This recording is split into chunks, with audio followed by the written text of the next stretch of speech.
A paz do Senhor, gente. Boa noite a todos vocês que estão aqui participando do nosso Base Bíblica Podcast.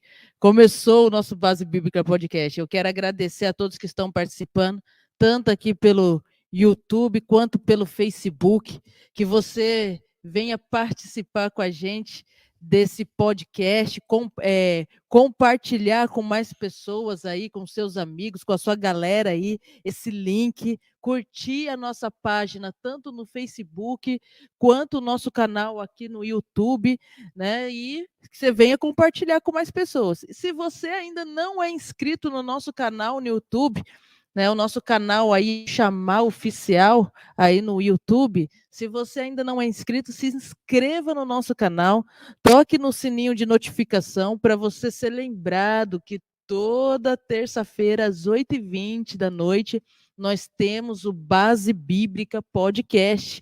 E nós contamos com a sua presença aqui.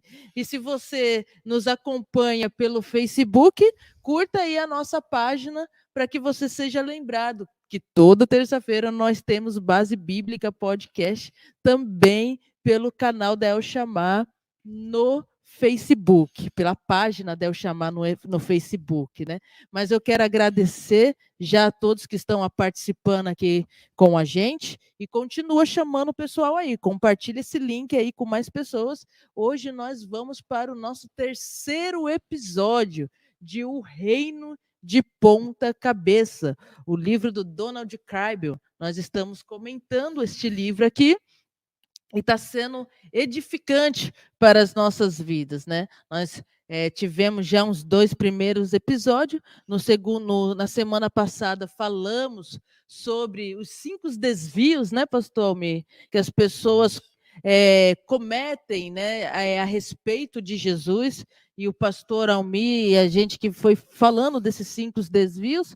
E hoje nós vamos dar continuidade, né? Então, vem participar aqui conosco desse Base Bíblica Podcast, O Reino de Ponta Cabeça.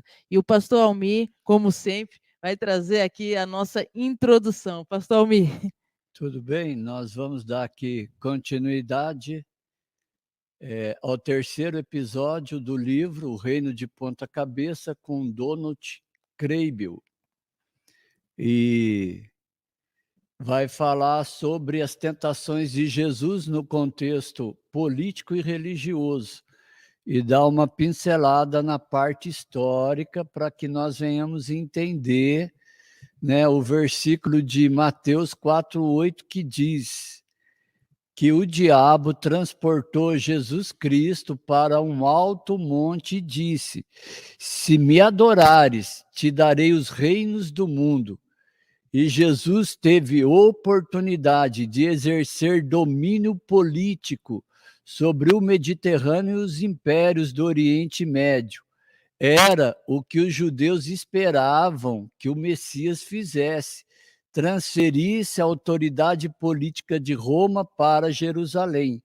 E esta opção sedutora contrasta o papel do servo humilde.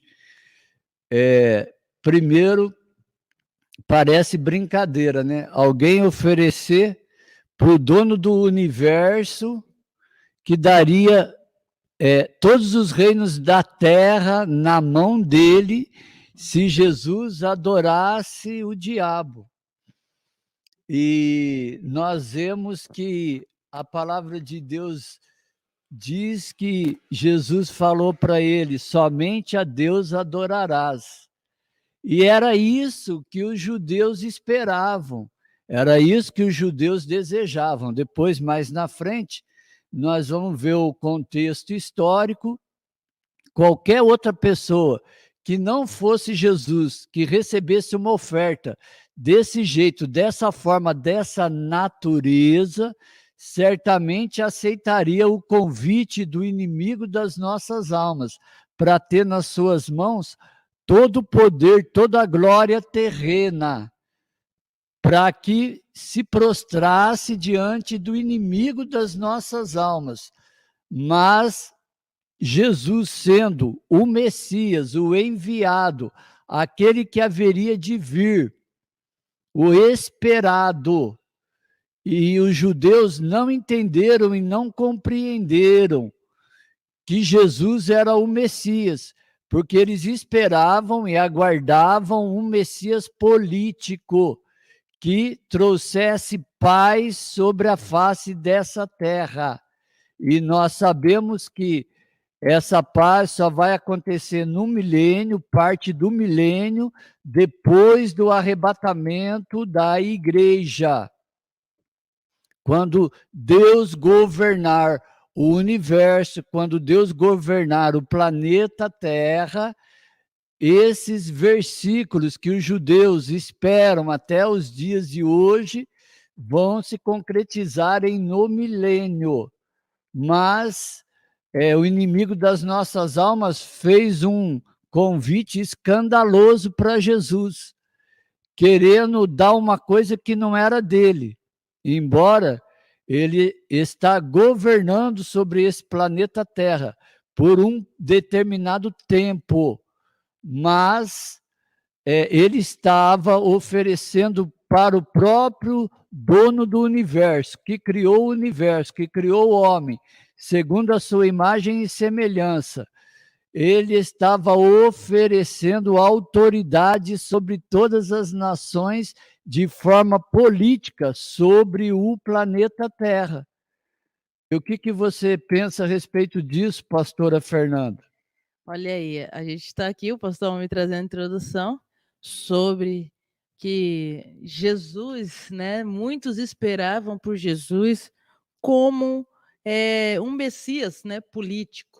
O povo de Israel, o povo judeu, ele sempre esperou por um Messias que ia trazer como se fosse uma revolução na terra, né? Ia trazer mudanças, né? Ia vir para guerrear contra os seus inimigos, ia vir para destruir todos aqueles que estavam se levantando contra o povo de Israel, contra a nação de Israel, e ali eles esperavam por um governo político do Messias, né?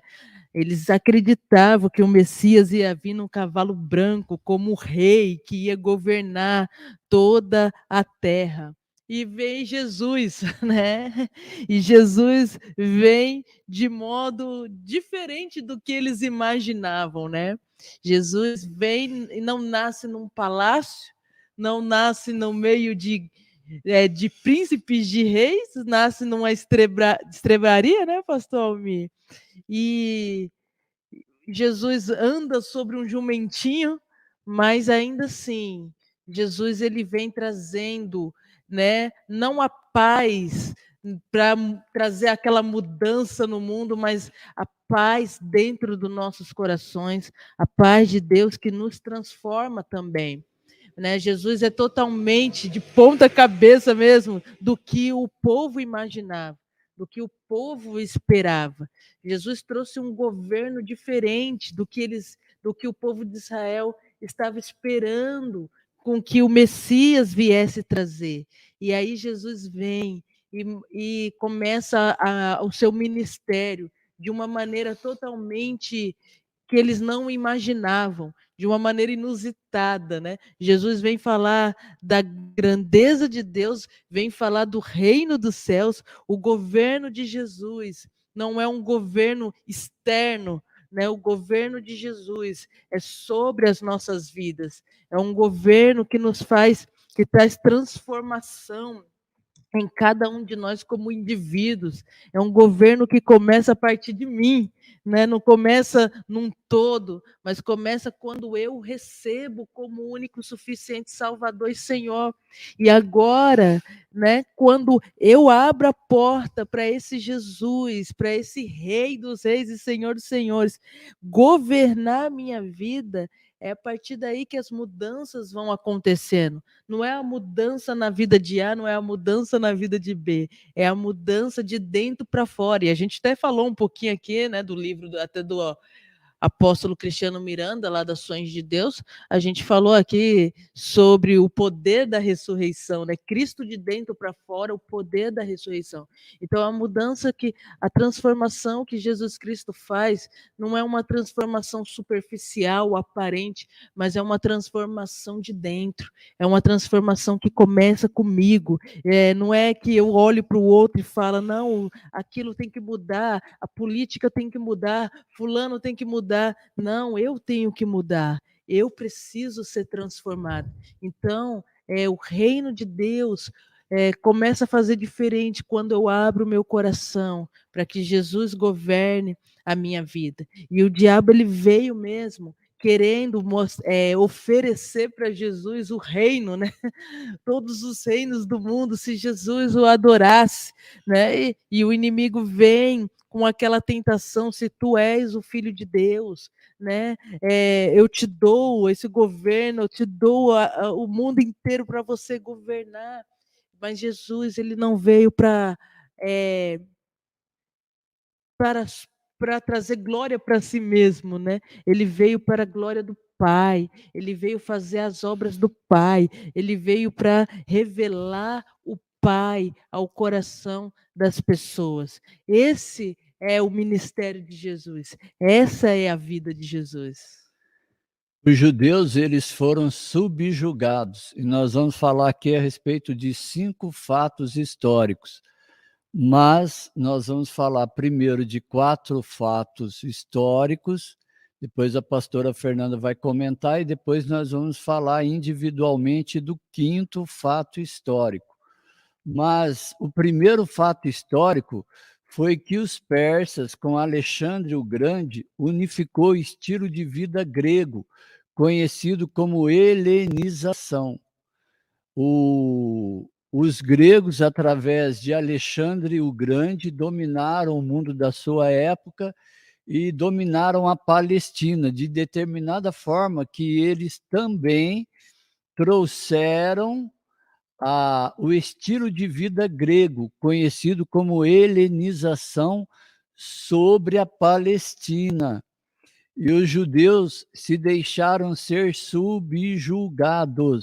e eles começaram a aprender uma nova língua, a língua grega. Segundo fato histórico, Ptolomeu, governador do Egito, entrou em Jerusalém num dia de sábado para oferecer sacrifícios no templo de Jerusalém, profanando o templo.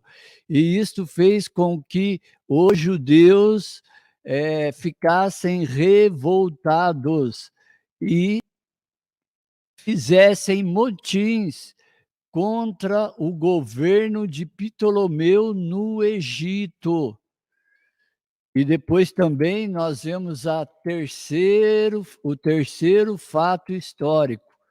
A Síria, através do rei Antíoco IV, sacrificou um porco no altar do templo de Jerusalém, despertando também revolta dos macabeus, que realizaram uma campanha militar que martelou os sírios e recuperaram por um determinado período o controle do Templo de Jerusalém.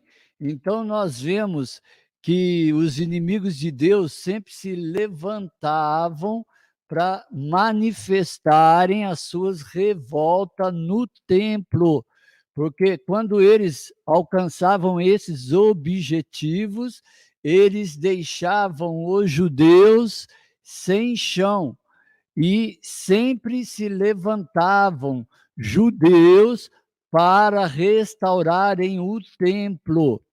Hoje, Deus deseja que as pessoas se levantam para restaurar o altar dos seus corações e das suas vidas. E também pode ser que Deus deseja que levante vidas que venham restaurar o templo nos dias de hoje, para que a glória de Deus venha se manifestar com liberdade. Não tem um versículo que diz: aonde está o Espírito de Deus, aí há liberdade. E Deus trabalha de acordo com o desejo do seu coração, no interior dos corações dos homens, com liberdade. Outro fato histórico que nós vemos, o quarto, é quando Herodes o Grande, que de certa forma contribuiu, ele era um judeu que governava a Palestina e que fez melhorias no templo, construiu templos, cidade como de Porto de Cesareia, e fez uma reforma no templo de Jerusalém.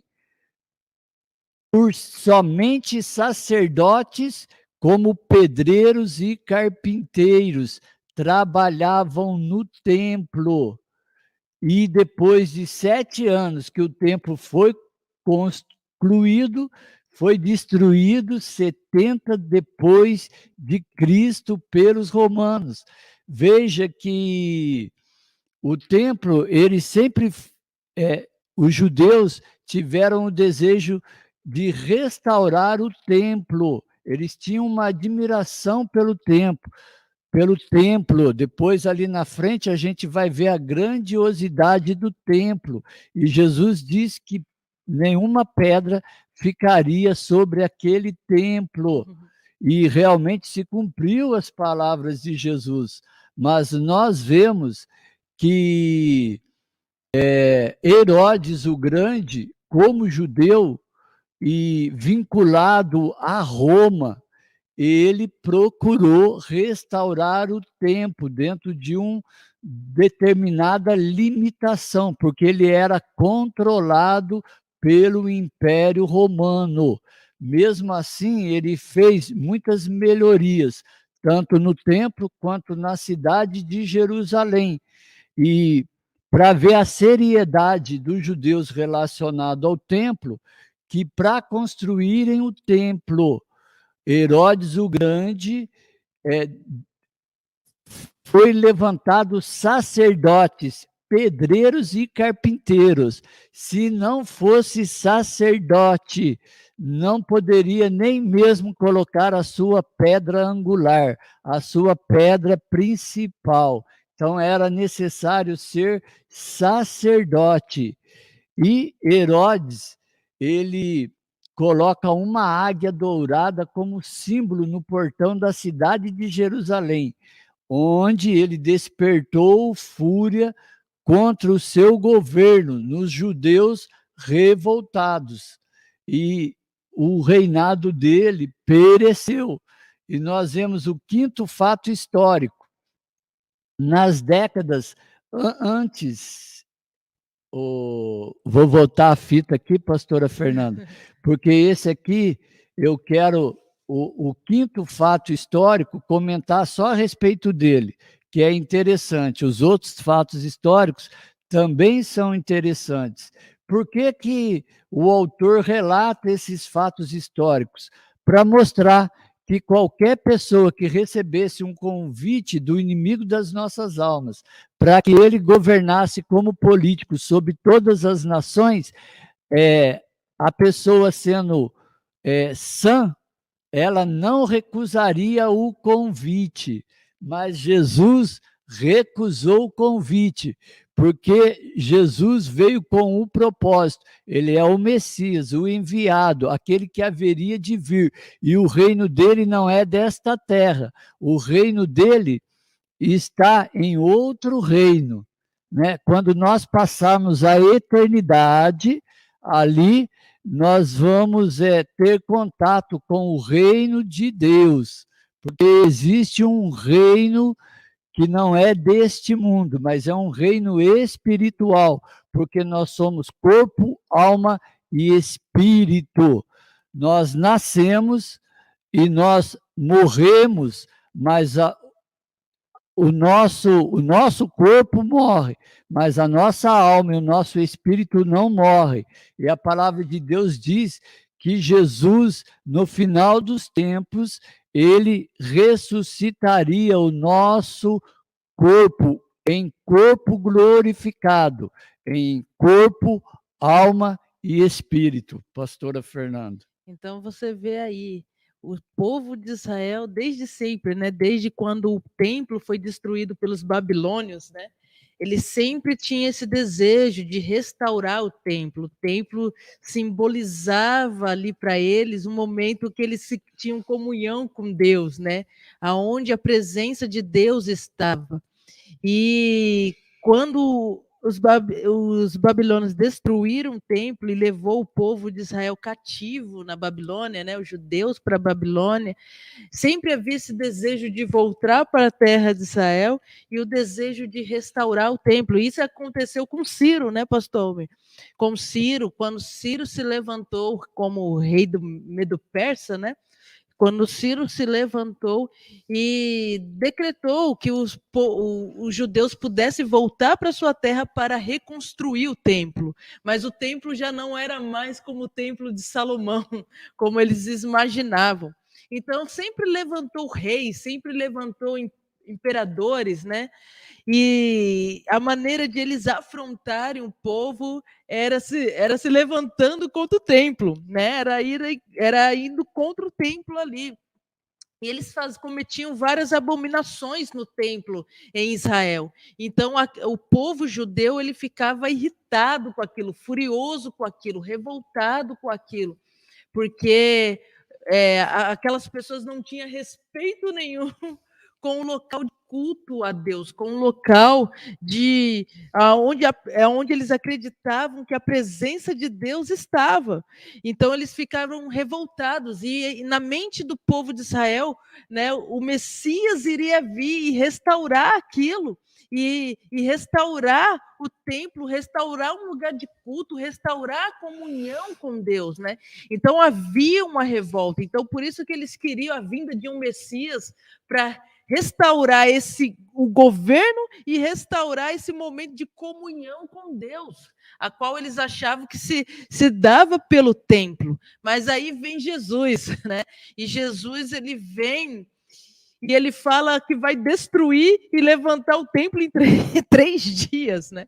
Mas quando Jesus fala disso, ele estava falando do seu corpo. Ele não estava falando do templo construído por mãos humanas, né? Jesus não estava se importando com templo, estrutura física, né? Mas o templo que Jesus agora ia habitar não era templo feito por mãos humanas, mas era o templo que somos nós, né? Nós somos a morada de Deus. E é esse templo que Deus quer restaurar. E é esse templo que Deus quer transformar. Então, o povo de Israel eles estavam preocupados com o lugar, mas o reino de Deus não significa, não simboliza lugar, não é lugar geográfico, não tem nada a ver com o espaço, não tem nada a ver com o tempo. O reino de Deus está entre nós. O reino de Deus está em nós. Era isso que Jesus estava falando ali. Então Jesus ele vem com uma pregação totalmente invertida, né, pastor Almir? Porque eles acreditavam que esse Messias ia restaurar o local de culto, restaurar o local do templo, e parece que Jesus não está nem um pouco preocupado com o templo, né? Jesus não está nem um pouco preocupado com o local de culto, né? Mas Jesus está preocupado em querer nos transformar. Não importa você ter um local, uma estrutura, e a sua vida não está condizendo com aquilo que Deus quer, e a sua vida não está agradando a Deus. Não adianta você oferecer um monte de sacrifícios e você está distante de Deus. Então, era isso que o povo de Israel eles não entendiam, porque eles se preocupavam muito com as cerimônias, né? Muito com os rituais, mas as suas vidas, as suas práticas não condiziam com o que Deus tinha planejado para a vida deles. Ele se preocupava muito com a vida aparente, principalmente os fariseus, né, os saduceus, se preocupavam muito com a vida aparente, com as liturgias, né, religiosas, mas as suas práticas não condiziam, porque eles separavam, eles dividiam o povo, né? Então, Jesus veio para nos levar a ter comunhão com o Pai. Jesus veio para nos levar a ter uma vida diferente, para nos levar a um relacionamento verdadeiro com Deus,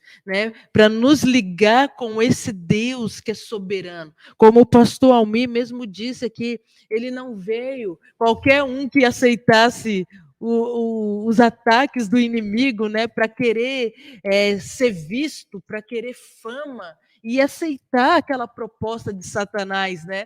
Eu vou te dar todo o reino do mundo, né? Vou te dar todo o reino do mundo é teu se você me adorar. Qualquer um ia aceitar, mas Jesus ele não veio para fazer a vontade dele. Ele estava debaixo de um propósito, tanto que como o pastor Almir mesmo diz, né? Jesus Cristo, Cristo significa o enviado, né? Ungido, enviado. Ele foi ungido, ele foi enviado, ele tinha uma missão, ele tinha um propósito, e o propósito não era dele ali, tão somente, mas era do Pai. Tanto que ele fala: eu vim para cumprir a vontade de meu Pai, eu vim para fazer a vontade de meu Pai. Esse era o propósito de Jesus, né? Então, qualquer outra pessoa ia aceitar a proposta do diabo, né, pastor Almir? Querendo fama, querendo reconhecimento, querendo glória, querendo poder, porque o ser humano ele busca por isso. O ser humano ele busca por poder, ele busca por glória, ele busca por fama, ele busca por aplausos, né? Podemos ver isso nas redes sociais mesmo, né? Se você tem um monte de gente, você fica animado, né, te seguindo. Se você recebe um não gostei, um dislike, ali a pessoa já fica amuada, né? Então isso não quer dizer nada. O que quer dizer é a nossa vida com Cristo, é a nossa vida com Deus. Então Jesus ele não veio para agradar o mundo, ele não veio para agradar as pessoas, ele não veio para satisfazer o desejo das pessoas, ele não veio para ganhar aplausos, mas ele veio para agradar o seu Pai e cumprir a vontade de seu Pai. Pastor Almir. Já vou. Pastor Almir está só ali, só ouvindo e escrevendo ali, pegando aí, né, pastor Almir? O quinto fato histórico, nas décadas antes e depois do nascimento de Jesus, surgiram 30 movimentos judaicos. Primeiro, por causa das revoltas revolucionárias que enchiam os vales de sangue. Segundo, surgiram mais de 10 profetas dizendo ser a reencarnação de João Batista. Bandidos, profetas e protestantes, no meio desses 10 profetas. E terceiro, 5 messias surgiram, sem contar com Jesus como sexto, sem incluir Jesus, autodominaram ser o Messias, que vieram por parte de Deus, em 4 a.C. a 70 depois de Cristo. E detalhe, alguns considerados como Messias faziam milagres sobrenaturais, até maiores do que Jesus. Apenas eles não tinham as evidências do Messias. E quais eram essas evidências do Messias? Primeiro, o Messias teria que ser descendente da tribo de Judá. Segundo, o Messias teria que ser sacerdote, profeta e rei, da linhagem dos judeus. Terceiro, o Messias realizaria milagres sobrenaturais maiores do que o profeta Moisés. E quarto, o Messias seria crucificado na cruz, furando o seu lado, derramando o seu sangue com água. E quinto, o Messias ressuscitaria ao terceiro dia e estabeleceria o seu trono. Então, nós vemos aqui que antes do nascimento de Jesus e depois do nascimento de Jesus, os judeus já estavam esperando que o Messias viesse. Como, repetindo de novo, que eles viessem como uma pessoa política que trouxesse a paz sobre Israel e que Israel reinasse sobre as outras nações.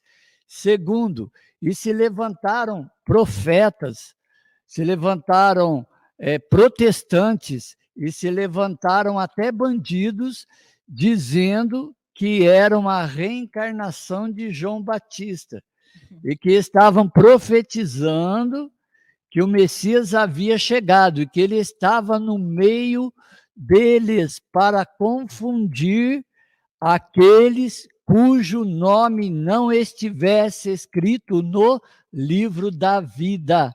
Porque quando o seu nome está escrito no livro da vida, conforme a palavra de Deus diz em Isaías, Jesus é autor e consumador da fé, é ele que trabalha dentro dos corações dos homens para fazer a obra e trazer o entendimento de que ele é o Messias, é o Espírito Santo que trabalha até hoje dentro dos corações dos homens. Existe uma grande diferença, né? Existe a diferença de você ser homem, de você ter as suas argumentações como homem e falar como homem natural.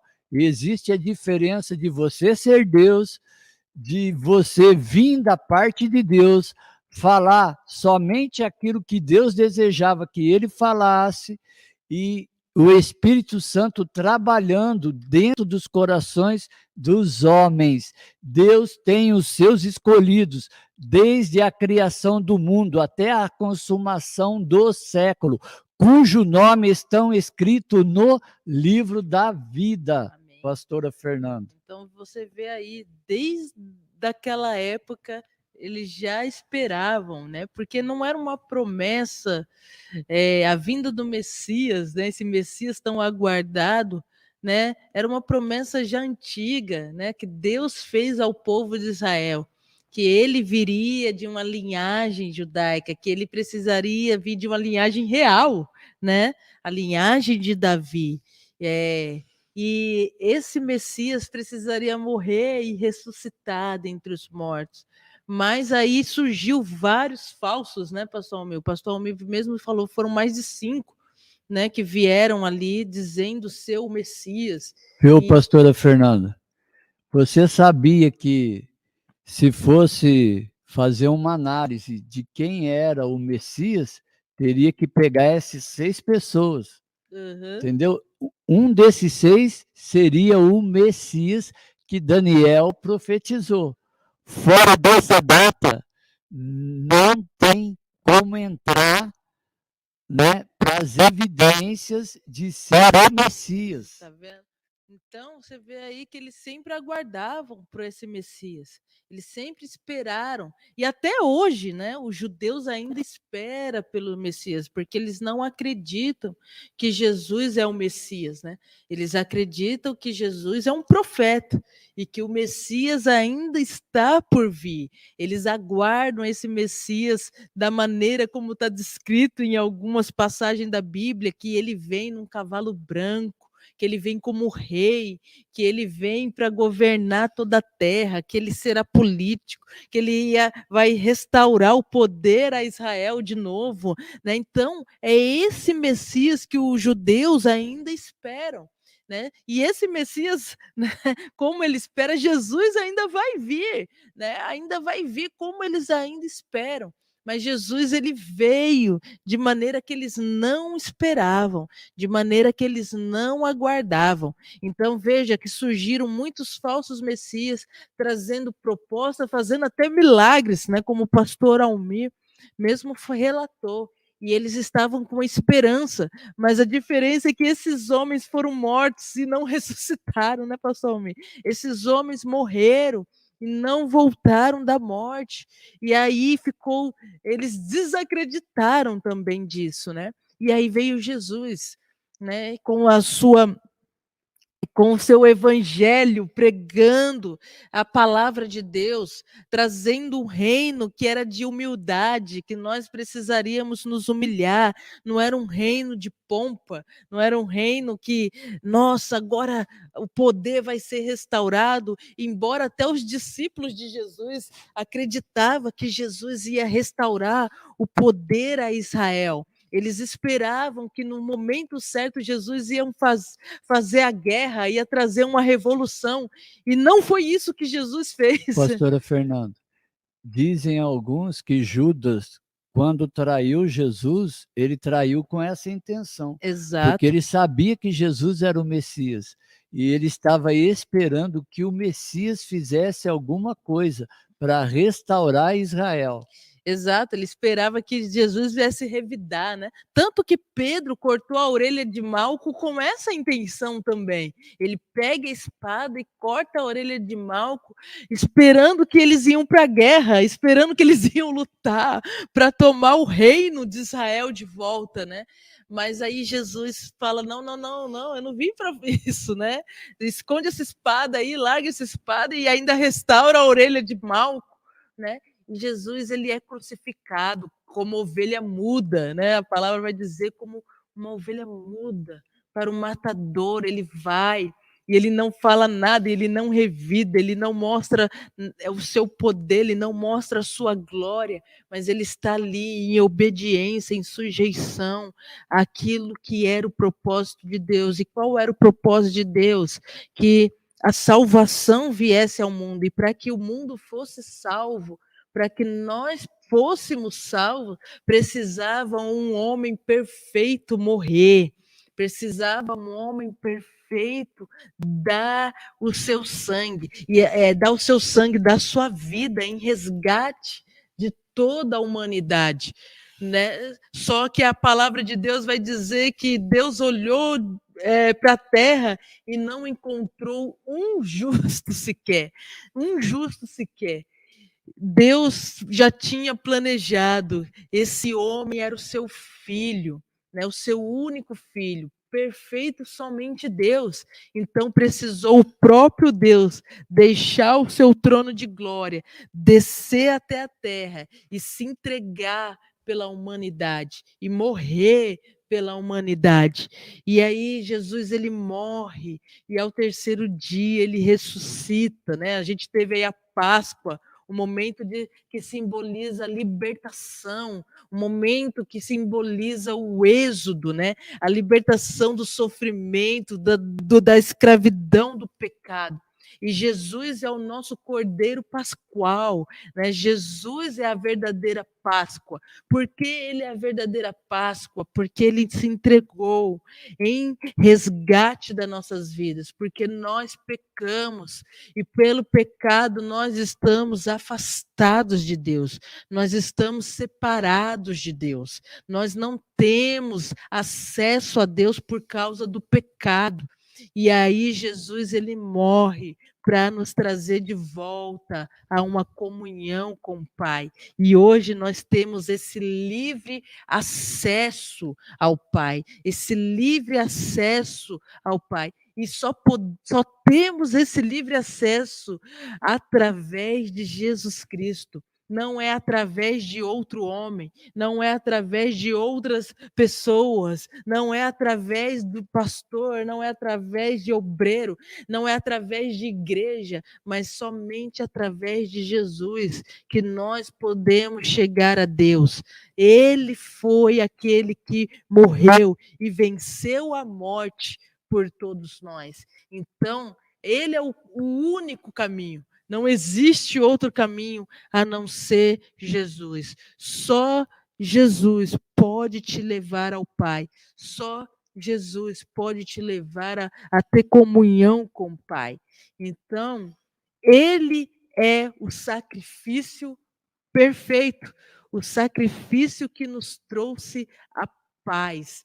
É Jesus. Então, ele vem, e diferente desses messias que realizavam grandes sinais, que queriam fazer grandes revoltas, né? Que queriam trazer guerra, Jesus, ele vem em paz, né? Como príncipe da paz e vem trazer a paz aos nossos corações. E hoje nós podemos estar em paz, porque nós temos um Deus que nos justifica e que nos purifica de todo pecado. Agora nós vamos falar sobre as tentações de Jesus dentro do contexto religioso. Jesus estava em conflito com os religiosos, com os fariseus, com os saduceus, e o templo de Jerusalém era o pináculo da adoração. E Jesus disse que o templo seria destruído e reconstruído em 3 dias. Algumas pedras das paredes pesavam 70 toneladas e na fundação tinha 500 toneladas de pedras. E a parte externa era dividida entre judeus e gentios. E o templo era um deslumbre de beleza inagualável. E o Santo dos Santos se encontrava atrás do altar. E 18.000 sacerdotes se dividiam em 24 grupos. Quando o véu do templo foi purificado, 300 sacerdotes mergulhavam o véu do templo num tanque de água. Só para entendermos que quando Jesus foi crucificado, o véu se rasgou de alto a baixo. Mas quando a gente lê que o véu se rasgou de alto a baixo, às vezes a gente não tem essa ideia de como era este véu.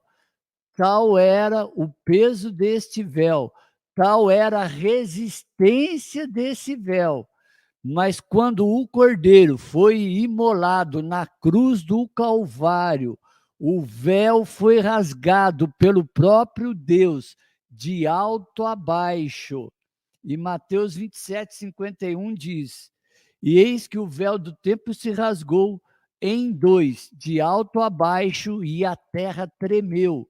Fenderam-se as pedras, e abriram-se os sepulcros, e muitos corpos de santos que dormiam foram ressuscitados. E saindo dos sepulcros, depois da ressurreição de Jesus, entraram na cidade santa e apareceram a muitos. E os que viram o terremoto e as coisas que tinham acontecido disseram: verdadeiramente este é o Filho de Deus que haveria de vir ao mundo. Veja bem, quando Jesus foi crucificado na cruz do Calvário, houve trevas, houve tremor de terra, as pedras se fenderam. Não somente o natural, mas a palavra de Deus diz, e nela nós podemos confiar. A palavra de Deus diz que os mortos, parte desses mortos que se encontravam no sepulcro, foram ressuscitados juntamente com Jesus, e eles apareceram a muitos da cidade. Veja que coisa gloriosa e esplendosa as coisas que Deus faz e as coisas que Deus realiza. Se você, lendo a palavra, se você ouvindo a palavra, você consegue entender esse mistério.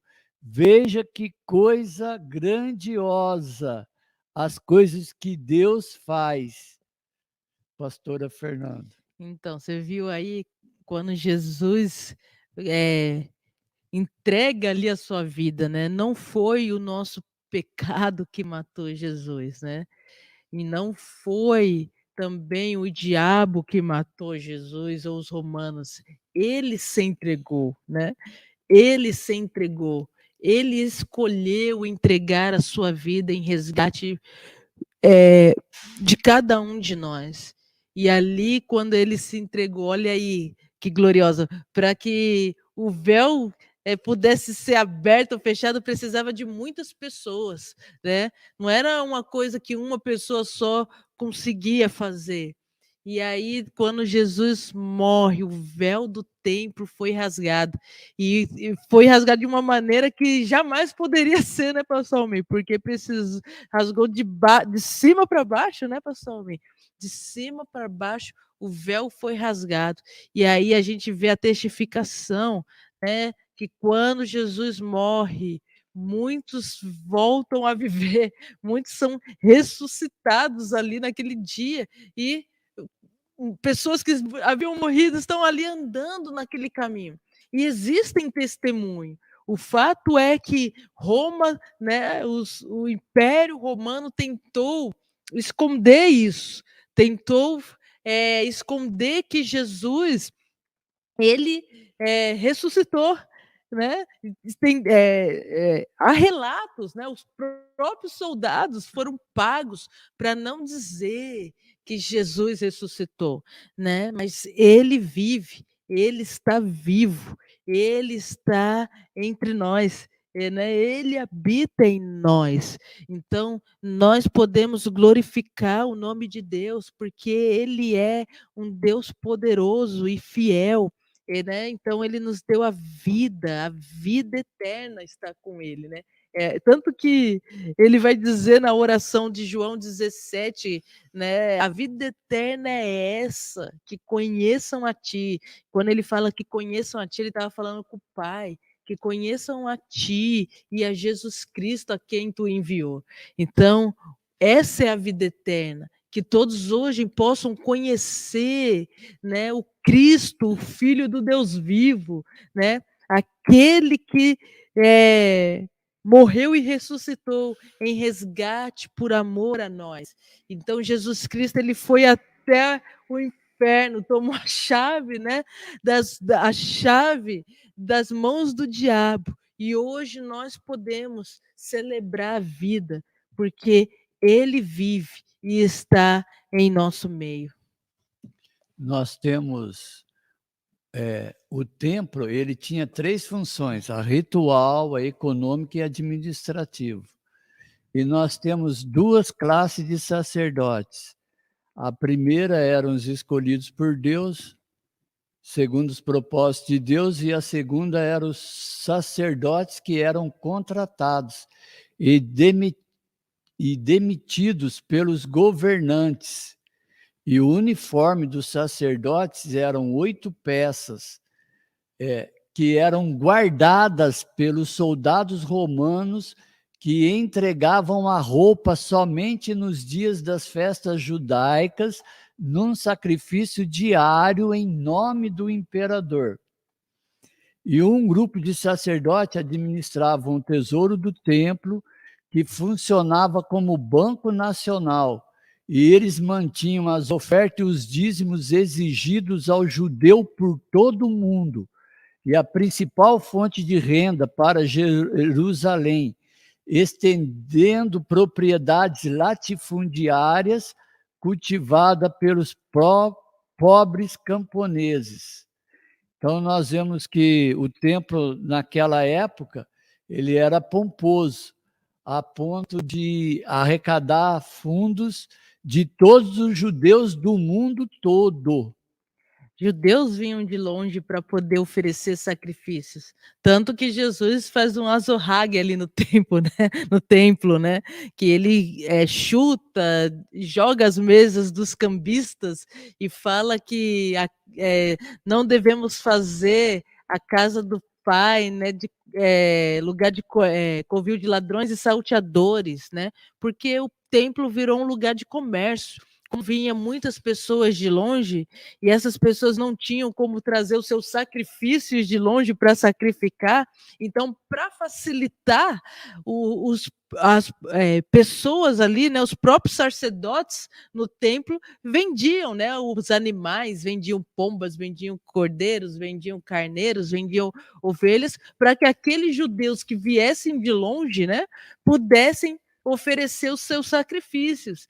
Então aí aqueles povos comprava aqueles animais para poder oferecer sacrifício. Então, muitos sacerdotes eram sustentados por aquilo, pelos sacrifícios dos judeus, né, que iam ali de ano em ano né, com o dinheiro que eles compravam os animais para o sacrifício no templo. Então veja, né, até naquela época já existia toda essa situação de comercializar, né, de comercializar. E o interesse apenas em si mesmo, né, pastor Almir? Aí você vai ver Jesus combatendo muitos fariseus, né, nesse ponto, porque eles eram rígidos com as pessoas de fora, mas eles mesmos não praticavam a palavra. Eles mesmos deixavam a desejar, né? Então Jesus veio trazendo o evangelho do reino. E aí Jesus lhe vem falando no sermão da montanha, né, que a nossa justiça devia exceder a dos fariseus. Não que os fariseus estivessem errados em algum ponto, né? Eles estavam errados em viver somente a vida aparente, a vida religiosa aparente, mas eles não viviam uma vida intencional ali, né? Era só na frente do povo que eles praticavam a sua religiosidade, mas nos bastidores eles não viviam de maneira com que a palavra dizia, né? Então Jesus vem nos ensinar no Sermão da Montanha, ali em Lucas 5, né? Que a nossa justiça deve exceder a dos fariseus. Os sacerdotes comuns vinham 5 vezes por ano para executar serviços religiosos, conforme Lucas 1,5, que fala a respeito de Zacarias, pai de João Batista. E abaixo dos sacerdotes tinham os levitas, alguns eram músicos e cantavam, tinham os porteiros, tinham os escribas que interpretavam a lei, tanto escrita como oral, e eles também falavam, né, a palavra de Deus de forma verbal, para que as pessoas pudessem ter acesso à palavra de Deus. E nós vemos que, independente, né, de ser qual o cargo eclesiástico, né, o importante é, conforme diz a Bíblia em Apocalipse, que Deus tem chamado um novo sacerdócio, independente do cargo eclesiástico, sermos chamados por Deus, porque aqui nós vemos 2 tipos de sacerdotes, né? Tinham sacerdotes gananciosos e tinham sacerdotes desapercebidos. Por exemplo, o pai de João Batista, quando entrou no templo a oferecer o seu sacrifício, ele nem pensava, nem imaginava que um anjo fosse visitá-lo. Então, quando nós entrarmos na presença de Deus, se for da vontade de Deus e se Deus tiver um propósito, Deus pode enviar anjos para visitar as nossas vidas. Aqui eu quero dizer que a gente encerra essa parte e na próxima semana, eu já vou passar para a pastora Fernanda, mas na próxima semana a gente vai falar do 4º episódio sobre o reino de ponta cabeça. Então você viu aí, né? O pastor me falou até um pouquinho ali dos sacerdotes, que eles tinham a lei, né, que era a Torá ali, né, os 5 primeiros livros, né, da Bíblia que nós temos, os sacerdotes eles tinham a Torá, e a Torá são os 5 primeiros livros escritos por Moisés, que é Gênesis, Êxodo, Números, Deuteronômio, Levítico, né? Então esses 5 primeiros livros eram de grande importância para eles. E esses sacerdotes, além de terem as leis de Deus, né, que eram os 10 mandamentos, mais algumas coisas que estão ali em Levítico, né, algumas leis cerimoniais que eles tinham, que o povo de Israel tinha, eles também tinham as leis orais, né, as leis que eles vinham e falavam oralmente. Então, o que vale para Cristo, quando Jesus Cristo fala, ele só fala das leis que foram estabelecidas por Deus, porque as leis orais dos sacerdotes ali, dos fariseus, eram leis que eles, por exemplo, se na Bíblia, se na Torá dizia que não podemos roubar, né? Então eles tinham a lei oral. O que eu não posso roubar e qual dia, né? Então eles tinham um acréscimo ali de muitas outras leis, né? Para identificar. Se na lei dizia que não podia trabalhar no sábado, mas em qual ocasião que podia, né? Então eles tinham uma lei oral, uma lei a mais daquilo ali. E era contra essa lei oral que Jesus vinha, porque eram leis que eram instituídas por eles, eram leis que vinham deles, né? Não eram leis estabelecidas por Deus, era algo que vinham deles para que impedisse muita gente de entrar no caminho. Então, Jesus vem combatendo os sacerdotes fariseus, né, os religiosos, porque eles estabeleciam leis que impediam as pessoas de entrar no caminho. Eles só queriam os deles ali, né? As pessoas que faziam parte da, é, das, do grupo deles ali, né? O pessoal deles que eram. Aí eles abriam um caminho para esses, mas para as pessoas mais pobres ou as pessoas que estavam à margem da sociedade, né, que muitos não ligavam, então eles desprezavam essas pessoas e estabeleciam muitas leis para que eles não pudessem se achegar a Deus. E Jesus vem e faz totalmente ao contrário.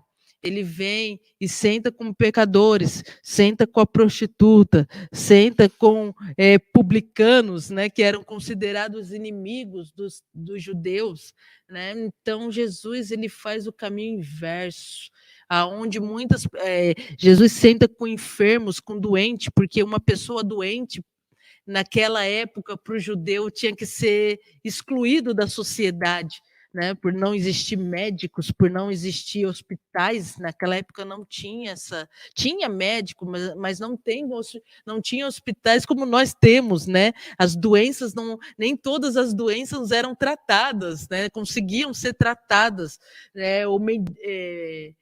Medicamentadas, né? Receber ali medicamentos. Então,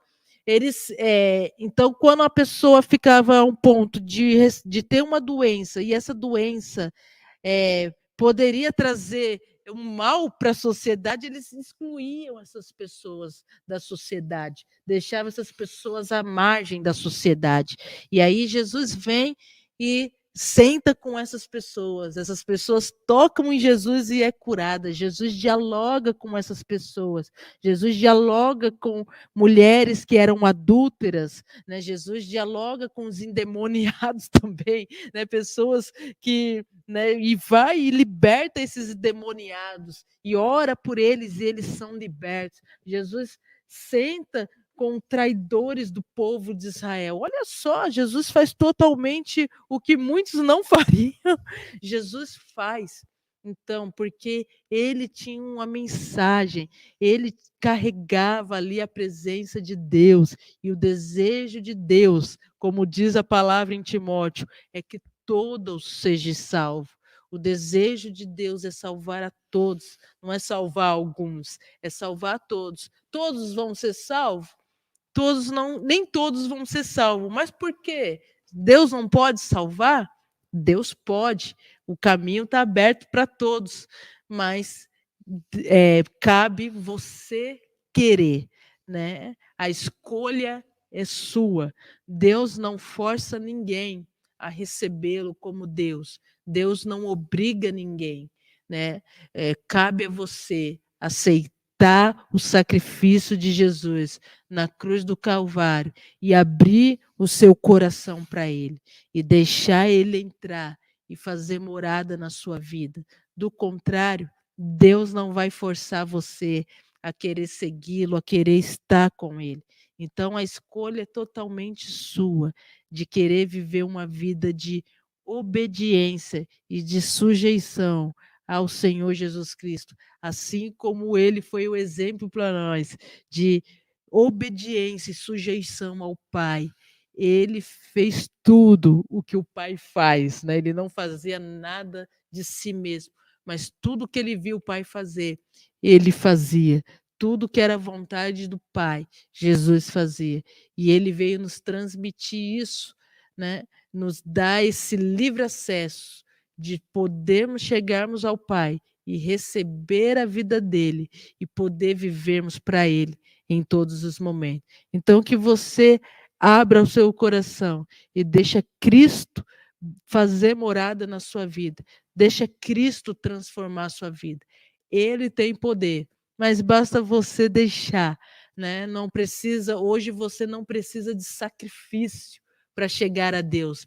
Na época passada, era preciso sacrifícios, muitas pessoas se sacrificavam para ter comunhão com Deus. Mas Jesus foi o sacrifício perfeito. E hoje nós não precisamos de sacrifício. Hoje nós precisamos somente abrir o nosso coração para que Ele entre e faça morada em nossas vidas e nos conduza a essa vida de intimidade com Ele, de comunhão com Ele. E aí, Cristo, a gente tendo essa vida de comunhão com Ele, Ele vai nos direcionando, Ele vai nos limpando, Ele vai nos transformando. Amém?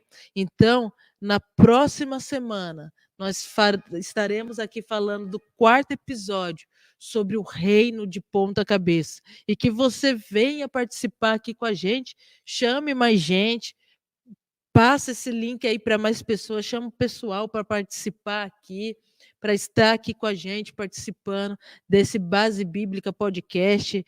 Tem a nossa página no Facebook, se a pessoa não consegue participar pelo YouTube, ela vai também conseguir participar pelo Facebook. Se ela não consegue participar pelo Facebook, porque ela não tem conta, ela consegue entrar pelo YouTube. Mas chama aí as pessoas, né, para estar participando e ouvindo a palavra de Deus. A palavra de Deus, ela é vida. A palavra de Deus nos liberta e nos restaura. Então, eu convido a todos para estar aqui na semana que vem, participando do Base Bíblica Podcast, no nosso 4º episódio, O Reino de Ponta Cabeça. E as programações aqui na igreja continuam nesse sábado. Para quem é aqui de Jacareí, quem é de cidade próxima, nós temos a Zion, né, no dia 23, né, Rodolfo? Sábado agora, dia 23, nós temos a Zion, né, o Ministério Zion, que é o Ministério de Jovens, o culto aqui às 7h30, e que você possa vir participar aqui com a gente, tá bom? Eu quero agradecer a todos que estiveram aqui participando, tanto pelo YouTube quanto pelo Facebook, né? A minha mãe, a minha tia Verônica, que Deus abençoe a vida de vocês, a vida do pastor Rogério também, que participou ali pelo Facebook, que Deus venha abençoar. E mais pessoas que não deixaram sua mensagem aqui, mas eu sei que muitos têm participado, e que Deus abençoe a sua vida grandemente. Obrigado porque vocês têm nos abençoado com a sua participação, e nós agradecemos, né? Nós estamos aqui sempre à disposição e agradecemos a todos que têm nos assistido e participado aqui com a gente. Que Deus abençoe grandemente a sua vida e durante essa semana você venha viver no sobrenatural de Deus, amém? Então, é o chamar, mais do que uma igreja, uma família. Deus te abençoe. Boa noite. Tchau, tchau. Amém.